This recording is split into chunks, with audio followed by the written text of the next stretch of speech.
So we're out here at the old Goodyear Hall. This used to be the Goodyear World Headquarters right here, but they built a new one. So now it's office space. This used to be a bank, and then behind it there's a theater, and used to be the World of Rubber Museum. Now it's some pretty nice apartments or condos, but and an event space. But I'm doing portraits of a guy who works for the city, so he wanted kind of an iconic Akron background. I should have checked the sun. I went with morning instead of afternoon. This is an afternoon spot, but I think with some fill flash, we could still make some really cool photos here. You know, just a cool classic Midwest and post-industrial location. They haven't removed the Goodyear sign yet, still up there.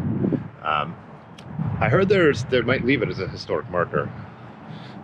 I think the location's gonna have to actually be from the street, so we'll have to just wait till cars aren't coming, because they got these traffic lights to deal with and everything, so I don't want those in the front.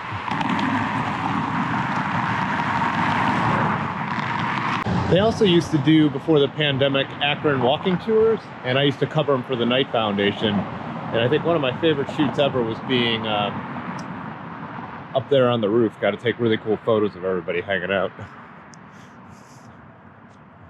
Not stuff everybody gets to do, you know. I love where the camera takes me.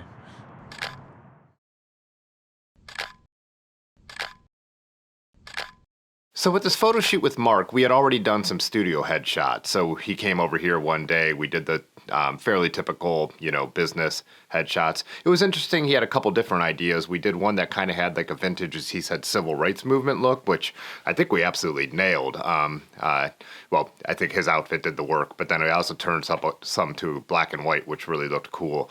So then this was the location shoot I showed, and he wanted more of a banner image, thinking like a banner for a website. I still did some tight shots because there were still some cool colors out there that I wanted to take advantage of. So the Goodyear spot was his idea, and then the second location spot we went to was a spot I had in mind that we used. So kind of a pretty good collaboration between the two of us there. I can't wait to see the images used.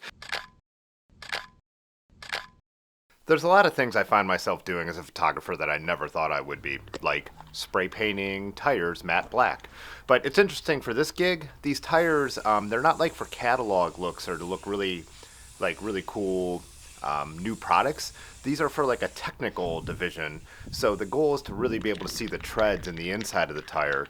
So the lighting schemes I actually thought were a little more challenging at first than just a typical try to make tires look really cool gig. So I do these every so often. I have 9 passenger tires here to photograph today, and then they're going to trade these out and bring some more next week. So quick vid, just kind of a day in the life for me. I also did some cleaning that day. As I mentioned, my back and leg are feeling better, so I'm finally getting this place picked up and reorganized, and it feels really, really good after a while of just trying to get through my day doing like the stuff that I need to get done. To be able to do some of the extras has been fun, like making these videos. And I think I'm going to do more of these vlogging type stuff when I have days where stuff that I think is kind of interesting going on. So thanks always for watching, and I will see you in the next one.